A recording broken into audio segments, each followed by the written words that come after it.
I just sitting there looking at the wall, and sometimes I had weeks between races. And I didn't really have anybody. I was by myself, and there was, some mild depression there. And the psychology of it, you tell these guys and you make them believe that they have the best of everything. They are the best. They are the best. They are the best.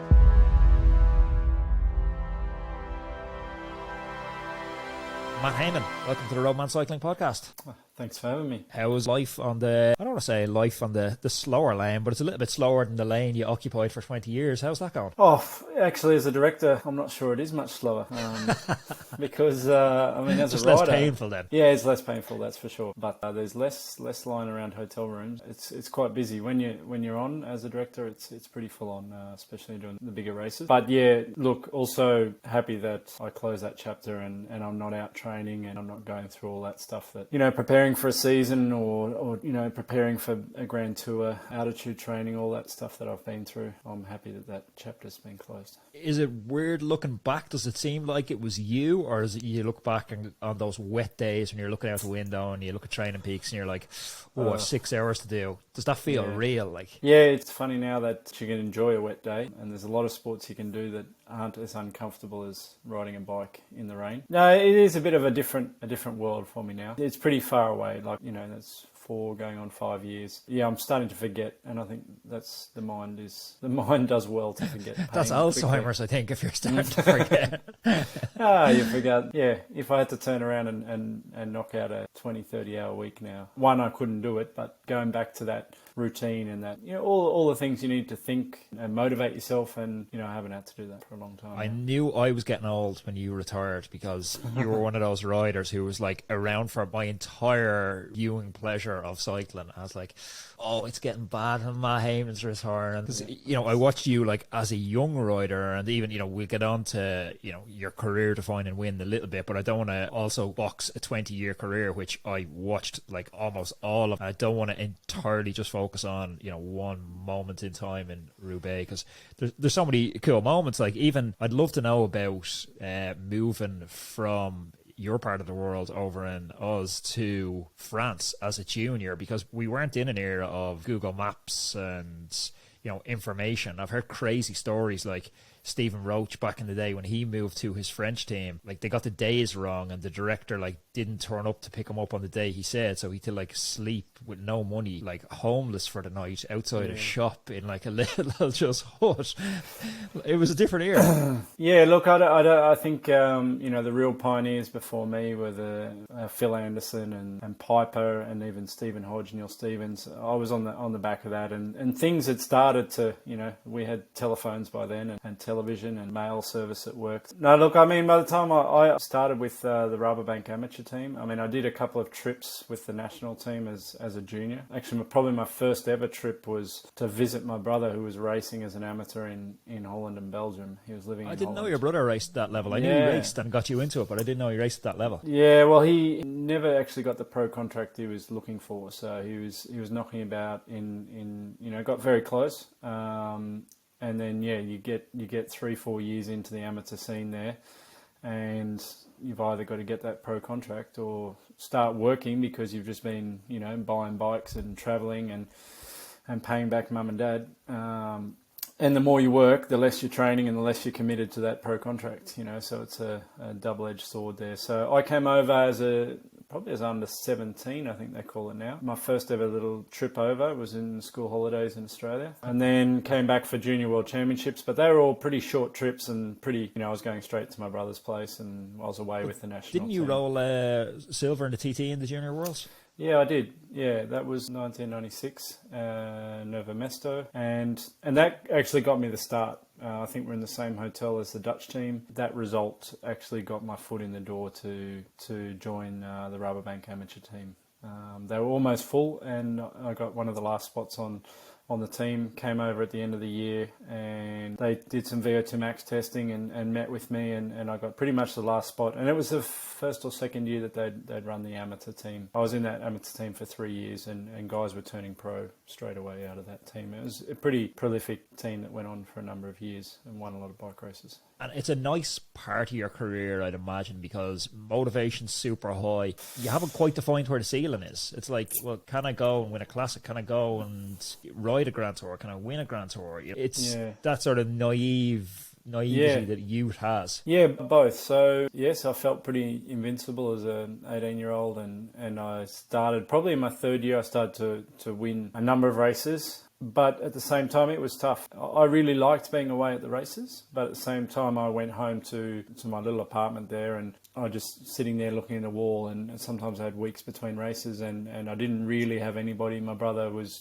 doing his own thing. He wasn't, I was by myself, and there was, some mild depression there, and I struggled with, keeping my weight on, and when you're racing on the flatlands of Holland and Belgium, it didn't matter as much. So yeah, it definitely wasn't an easy period, and I really just lived for the racing. The training was hard. It was dead flat there, but I lived for the racing, and I really enjoyed being away with the team, and send me to as many races as you could, because that's where I was happy. That's why I was over there. But yeah, by the end, the third year as an amateur, I was pretty cocky and confident when I look back at that guy. But yeah, then you turn pro and had another thing coming. When I raced in France, one of the things that really struck me on that homesick idea that I thought was so weird. I was used to living in a family house or having a bunch of people around the house, and then I was living in France with one housemate, but oftentimes he'd be away with the national squad. So I'd be having cereal and I'd be rushing out the door because the director would go to pick me up, and I'd have a coffee half drank and cereal half eaten, and I'd leave them on the kitchen counter, and then he'd pick me up and I'd go to a stage race, and I'd come back a week later and the coffee cup was still there and the cereal still there. It's like a moment frozen in time. And I don't know why, but that just made me feel so homesick. It's like there's nobody here that like cares, or there's nobody, like I could die in this apartment and no one to figure out for a couple of days. Yeah, it was pretty isolating and pretty lonely there. Later on, I had a teammate come and spend some time, but even he bailed most of the time and had to go. It was only an hour and a half from his house, and he couldn't handle it for long periods. It was a bit of a share house, and we had some international students there. We even had some, just some foreign workers coming in and out. Yeah, so it was a bit of a strange period. I look back on it that it was a journey and a rite of passage to turn professional. And I remember the old paper aeroplane tickets that you had to tear off, when you did each leg, like the original. And I had that, and that was my ticket back to Australia, and I put it in the back of the drawer and said, look, I'm not going to bail on this before the end of the season, and whatever date was on that ticket, I'm not going to leave before then. I'm not going to look at it. But yeah, you closed the door at night, and there was no one else there. So they were tough years. But yeah, I lived for the racing and really enjoyed the racing. And the team was phenomenal. Like, it was a great team to be on. Nico Verhoeven was the director there, among other guys, but he really taught me how to race and taught our whole team how to race. And he had really talented riders, so a bit of an art to balancing all of these egos, letting everybody have a go, win a lot of races, and he really, drummed it into us that it was all about winning, and that's all it was, because at the time the professional team was more, just about often doing the right thing, riding on the front a lot, committing to bringing back breaks, but not always winning. And he struggled with that when he had the amateur team. But, he had super talented riders, and we would always, try not to ride on the front. That was our goal. We were never chasing, but we were always winning. I felt almost that when I turned pro, we went backwards in the tactics somewhat. Did you work on the mental side much then, or did you put any importance on it? Like, I know I find old training diaries sometimes, and I used to use even though Training Peaks and stuff was around, I'd use a paper diary as well. But I'd often have like the first couple of pages, and it'd be like what I thought the season would pan out like at the start of the season. Do you have any like sort of inkling of where this journey could lead in those sort of naive early years? Oh, look, I was pretty sure I was going to be good, but I don't know where that really came from. Like, now that I look back and I see my career after riding against some, the most talented guys in the world, and I don't think I had that much talent, really. I mean, maybe that's from the outside, you might think that's strange to say, but it seems weird. It seems like you got to have a lot of talent to get to where you are. Yeah, but It's then a very you just, rare but then you fight area. start comparing yourself to the best, you know, to the Oscar Freires and to these other guys, as Fabian Cancellara, Tom Boonans. That's who you compare yourself to, and you're like, well, I'm not even close to these guys. Like, what is it that separates them? Is that just total, like, everyone loves this debate, and it's, you know, almost an antiquated debate of like nature versus nurture. But being up close to these guys, because very few people get that chance. Like the guys we'll be talking about, them riders you just named, Boonham, we'll be talking about them in 100 years' time. Yeah. Once they've managed to create my brain and implant it into some sort of cyborg that lives forever, I'll still be talking cycling in 100 years' time. What is it about them lads? I think one of the big things is they can really deal with pressure, and that's a mental thing, whether you've got that and you're just going to be a winner and that's it, and you're able to take that pressure on and live with it. For me, like, you know, some of the things that I've seen Tom do, where he just goes all in on winning, either being unpredictable and not just using the same tactic and pulling the same card every time. I think some of those guys have that ability to really, you know, I remember the Doha Worlds that he put the whole team on the front in a breakaway, and I was just thinking, like, he was against the who's who there and just went, oh, I'll take the way to Belgium. I'm going to finish this off. I'm going to be world champion. There's not many people, you know, make that call. Well, I wouldn't, you know. I might make it for somebody else to say this is the best way to win the race, but to make it for yourself is a big one, to say, yep, no, I'm about to do this, I'm going to do this. Even making those calls real time on the road. Like, I think I always look at the road captains and think there's a special skill set you need to be a road captain. Because it's easy to plan in a conference room or at home in your living room or in the team bus before. But, you know, Mike Tyson famously said everyone has a plan until someone punches you in the face.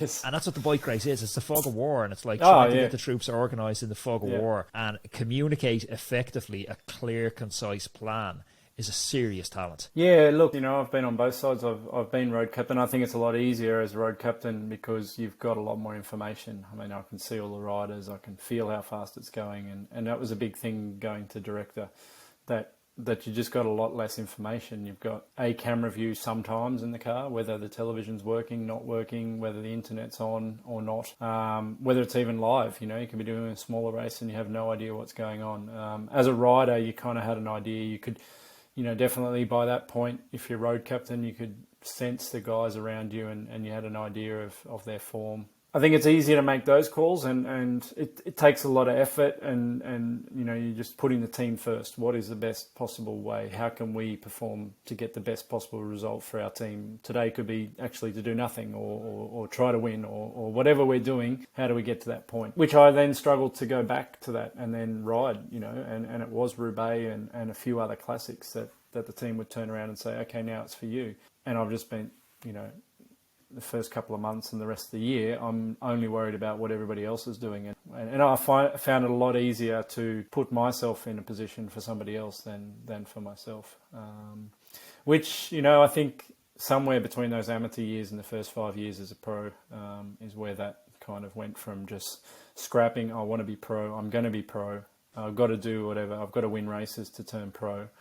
And then once I turned pro, was like, okay, now I need to make a career out of this, and what's the best way to do that is to be a good domestique. Yeah, it's interesting. I used to train with Mike Barry, who I know you're teammates with at Sky. I used to train with him a bit, and he coached me when I was living in Toronto. And Mike was saying that's the big shift that he was talking to me when I was Conti, and he was like, now you got to start thinking, okay, what is my role within the team, and how can you niche down into that role? And for him, it was, he said anytime there was a discussion on who was going to ride the front, who was going to ride crosswinds, who was going to bring jackets back to the car, who was going to get bottles, he was like, first man will hand up, first man will hand up. Yeah, you want to make yourself the first guy picked. You want to make yourself, when they look at the roster, who we're going to...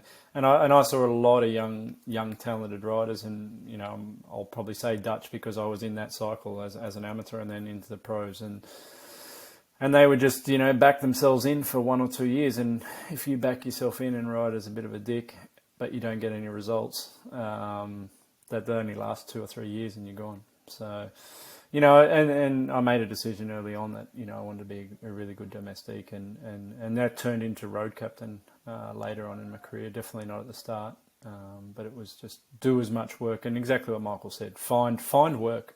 Just find something to do and be productive for the team and be always helping the team. and hopefully keep your job. Do you look back at your World Tour top rank for almost 20 years, 2 decades? Do you look back and think it was quite a special time in cycling? I know chatting to Svein Tuft on this recently on my Side Hustle podcast over on Cyclist magazine. Svein he's not 100% sure he would have been a pro in any other era. That he just got this beautiful sweet spot that allowed him to kind of express himself and give him the freedom to be him and all his quirks and idiosyncrasies. Yeah. He's not sure he would have made it in the new Remco Evenepoel style peloton. I mean, I think there was a bit of a shift, and I think Sveino also kicked on riding his bike, and I think he found our team too, which is Orica Green Edge or the Green Edge family, and other teams that accepted Sveino for who he was and valued his personality and what he brought to a team outside of what he could ride. There's a lot of hours where you need good people to build a team. You need good culture. And Sveino definitely, when guys were getting too big for their boots, he just said it how it was, and he's a guy that rode to his first training, or you'd go to a race, and I remember, I think we were somewhere in the mountains, and we're waiting for the bus to leave, and someone's like, "Where's Sveino?" "Oh, he's in the creek there, and -2 degrees, just having a bit of a bath before he got on the bus." So he was definitely special, but it just made us realise that there's different ways to do things, and he's a guy that's pretty hard. Yeah, look, the start of my career was tough. The guys were racing super fast, and then then by the end of my career, you look at the talents that are coming through, and I'm talking about doing 3 years as an amateur. Now guys are getting picked off as 19-year-olds. And I thought I trained pretty hard to get that silver medal at the Junior World Championships. I was doing, through the Australian Institute of Sport and all of the development that we'd done on track cycling and road cycling. I had a regional coach, and we were doing 600, 700, 800k weeks as a junior, and I was going to school. So I thought that I had a pretty high training level and standard, but to see what these guys now, that they can be 19, 20-year-olds and they're rocking up at Grand Tours, there was no question that I wasn't ready for a Grand Tour until for a long time after that. And the fact that you have to go to altitude now almost. I mean, I don't know many riders that survive without doing blocks at altitude. So yeah, it's really changed. I wonder now with the new way they're picking riders. Like, I came from a football background, soccer background, depending on where you're listening to the podcast, and like a really regrettable trait that I've seen so many of my friends fall into, and honestly, I chased it for a long time as well. The clubs in England will bring across kids, but the kids drop out of school to go across. So you're 15, 16-year-olds. But there's a lot of guys who are, no doubt outstanding talents, and they go on to have great careers. But that's a very small fraction compared to the number of kids they bring over. So they bring over like 10 kids, and of those 10 kids, maybe one makes it, maybe none make it. But there's no thought or empathy in this business model for the 10 kids that don't make it. It's just, that's 10 broken lives. That's 10 lads down the pub with some mental health issues, dropped out of school, no education. Like, I'm wondering, is this a good twist? Is this a good road we're going down in cycling? Or are we just going to, create some superstars like Remco, but shatter a lot of people that we weren't previously doing? I mean, the right answer is it's not. It's not a good road, and we should be giving everyone more time to develop. But it's the new way, and if these guys are able, if you knew Tour de France winner and you knew Grand Tour, and the classics are still a little bit older, but if it's 23, 25-year-old, you can't wait till somebody's 23 to start scouting them as a talent. So and I think if you stay behind and you're left behind and you're not picking up these talents and you're not on to the next 18, 19-year-old who has the potential to win a Grand Tour, you're not doing the team and the sponsors a service. So yeah, it's not it's high performance, and it's the pinnacle of the sport. And that's the way it's going, and it's been like that in football for many years, I believe. It's not. Yeah, it's not. For many years, there's been families that are up and moved to whatever city it is that they want to be near the football club, and they're in the under 11s or something, and the whole family's there because Johnny could start for Barca. And you were lucky enough to be part of one of those. We've had these, inflection points in cycling, and some of them have been bad inflection points, and some of them have been great technological inflection points. I feel like 2009 and the start of Team Sky was an inflection point in cycling. And I remember again chatting with Mike, and he was saying going to early races in skin suits. Guys were just flat out laughing at him. Going, to state of this guy. No, I'm very happy that I was able to be a part of that team, and it was the right time for me. I'd done 10 years at Rabobank, and that's 3 years as an amateur as well. So, and I was starting to get a bit stale. They were happy to have me. I was happy to do my job, but there wasn't that passion there. Nobody was testing me. Nobody was seeing how far I could go, and everybody was just always happy. There was no real, so I needed a change, and it wasn't easy for me to change. It was a hard decision, but looking back, it was a really cool to be there right at the start, and I remember thinking that, as I said, I'd come from the Australian Institute of Sport and the regional academies, and it was all science based, and it pulled some stuff from how the Russians used to train, or the East Germans, that kind of really hardcore and just really break the athletes down. But it was also science based as well, and Australia had become really successful in most Olympic sports through this training program, and I felt like going to Sky that I found a lot of that. When I went to Rabobank, you went back in time, as in you went back to the traditional part of cycling. And if you've raced in France, you'd know they put cordial in your bottle, or syrup, or whatever it was. I mean, this was, and it was just eat this, and there wasn't a lot of science. It was train X amount of hours. And I'd, as a junior, jelly things you get wrapped in the tin foil. Jesus, I get PTSD thinking about them. So, and I'd come from juniors where I was doing interval training, and everything was really structured and quite scientific to go into a pretty traditional, sport for so many years. And then to see that back at Sky was really nice to say, oh, here's people there just trying to break this sport down, look at it in a new way, do everything, only do something for a reason. And no, I was able to reinvent myself. I was able to come into a new team and make a new first impression and set, my ambitions higher, and people believed in me, and, I had a really, really good time. And, we talk about Team Sky, but we were pretty ordinary the first couple of years. We didn't win that many races. But you still did have that big vision, because didn't Brailsford come out and say the goal was to win the Tour within 5 years with a British-based rider, and everyone was like, "You've literally lost your mind!" Like, no, 100%, and they did it. And what they get look, they get it in 3 years. Bradley win it 2013.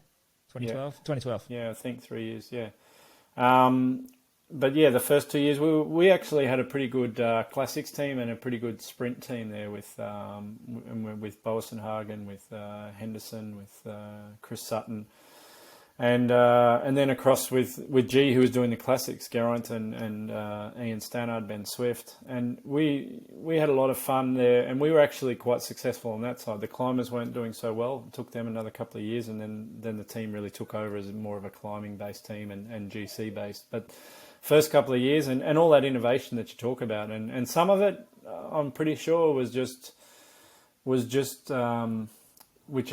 Dave is really good at, was the psychology of it. You tell these guys and you make them believe that they have the best of everything and that they are the best, and they will be. I mean, I'm pretty sure our hydration strategy before warm stages was just a bottle of water with some pineapple juice in it, but it wasn't called a bottle of water with pineapple juice. It was called pre-race hydration strategy, and wearing those skin suits, it made us feel silly, but it also made us feel fast, and we were getting laughed at, but we felt different, and and every time they gave you something and said, this is new, this is the fastest, and you believed it. So I think it was good to be there and to go through that period, and Do you think if you made the move in 2009 to a different team, not Team Sky, that you knock another decade after that out of being a pro? Look, I mean, going way back, there's a pro told me about, it was talking about changing teams and going from different teams. And they said, like it looks like there's a whole bunch of teams out there, but when you narrow it down, how many teams would you actually ride for? So often, that's why a lot of guys stay on the same team for so many years. Yeah, while it was Sky and it was a bit of a leap of faith because it was a brand new team, and that's not something, and that's not in my personality to, I want someone else to test the waters first, and it took a bit of emotional energy to go into a new environment, to learn all these new people. I felt comfortable on the other team. I was getting paid, why upset the apple cart? But yeah, there's not that many teams that I would have ridden for, and yeah, I don't know I don't know what would have happened if I'd couldn't have seen Matt Hayman on Movie Star now, I don't think. Oh look, they've turned more Anglo-Saxon. Well, it's not as Spanish as it used to be. Let's just say that. It might change a bit more when Valverde disappears at the end of the season. Yeah. So yeah, look, I think, but as you said, I think it was a bit of a turning point in the sport. And it became the new kind of benchmark, and whether Jumbo Visma's done that now or not, but let's just say it's great to see that you just got to keep innovating, and if you stand still, you're left behind. I wonder, are we past the time of the 20-year careers, like the level that Roglic is at, and these Jumbo Visma lads, the level of detail, the altitude training, the sacrifice that goes in, the bits that the public don't see, the toll on your family, the toll on your relationship with your missus. Like, is that all sustainable on 20-year careers with the level they're doing it at now? Well, there's two things there. The first one, I remember Michael Rogers talking to me after, I'm pretty sure he's part of that first win by Bradley, and he just said, this is going to turn into a young man's sport if that's what you have to do, because he just did all the altitude camps. They had to do them all together. So they were all there together for months on end in the same hotel. And he said, you can do that 1 or 2 years, but I don't know if guys are going to be able to do this 10 years straight, and if you definitely what you just said, if you've got a family, wife and kids, I will say that the racing calendar has been reduced. We were racing a lot more. So when I turned pro, I can't guarantee it, but 90, 100 days was more normal, and now it's 60. But now you have to do 90, another 70, 80 days at altitude in the season. So that's one side of it, and the other side is those names you mentioned too are not the guys that are going to have 20 years careers. And I talked with Tom Boonen about this when he was going to retire. He said, yeah, look, I'd love to ride for a few more years and, like you, and just keep riding. But he can't, there's an expectation of a level. He couldn't take half his salary and just ride around. So he's either winning or you're moving on. So when those guys that you mentioned, earning that kind of money, the expectation and where they need to be in the bunch and what they need to be doing. Maybe Robert Giesink, he's got a pretty long career and he's one of the last guys who's been right at the top and has been able to reinvent himself as a Philip really Gilbert springs to mind as well. Yeah, and Gilbert reinvent themselves as a good domestique and still be around the mark. But yeah, just it's hard for those guys that are at that level and they're on the big contracts for X amount of wins per year to then, earn a bit less and just ride around. Froome reinvented himself as a domestique. Yeah. Let's see. Well, I don't know. I wouldn't write Chris off. I think he'll still surprise a few. There's a guy that's deeply motivated.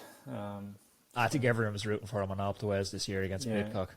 Yeah. Let's talk 2016. It's Omlemp had Nieuwsblad. You lived in Holland, so I probably butchered that pronunciation.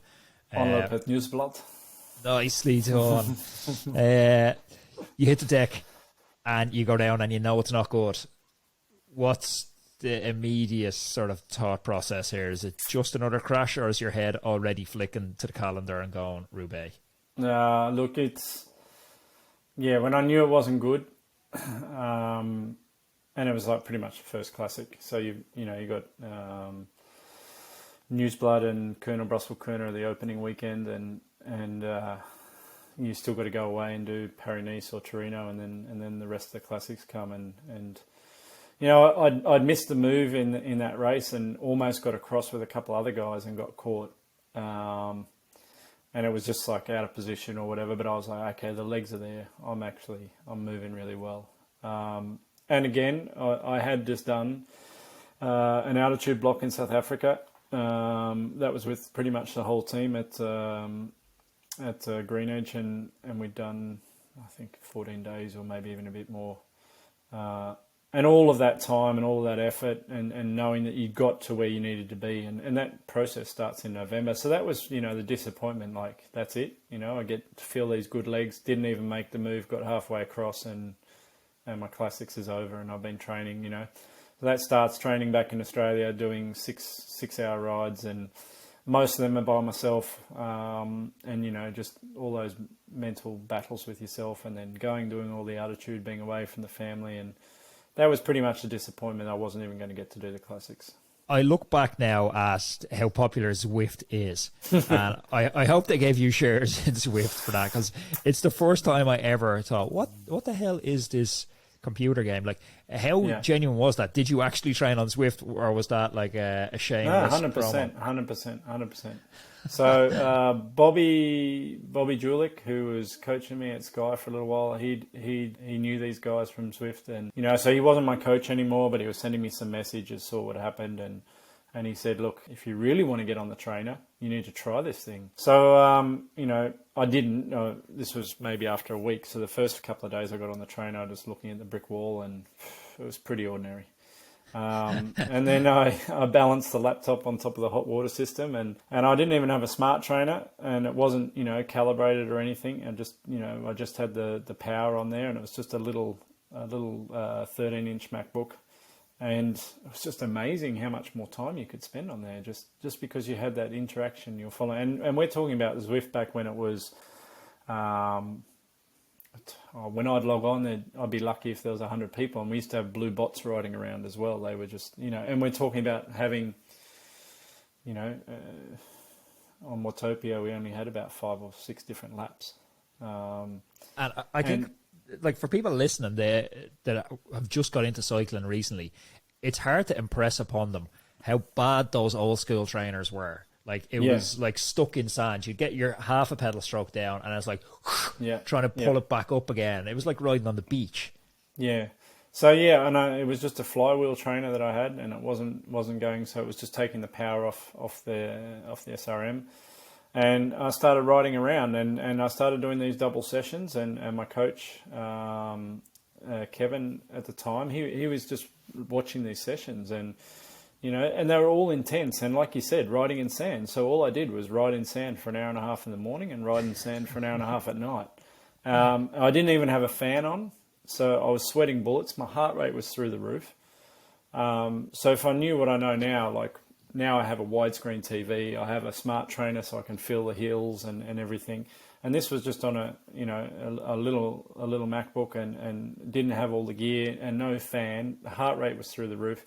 And I think that was part of it as well. So I had this big base. I'd done all that work in Australia and in South Africa. I was at a really good level, and I was just topping it up, and I was just keeping and that was probably the bit that I would normally miss out on. I wasn't a guy that really, you know, getting on in my career, what was I, 37, 38.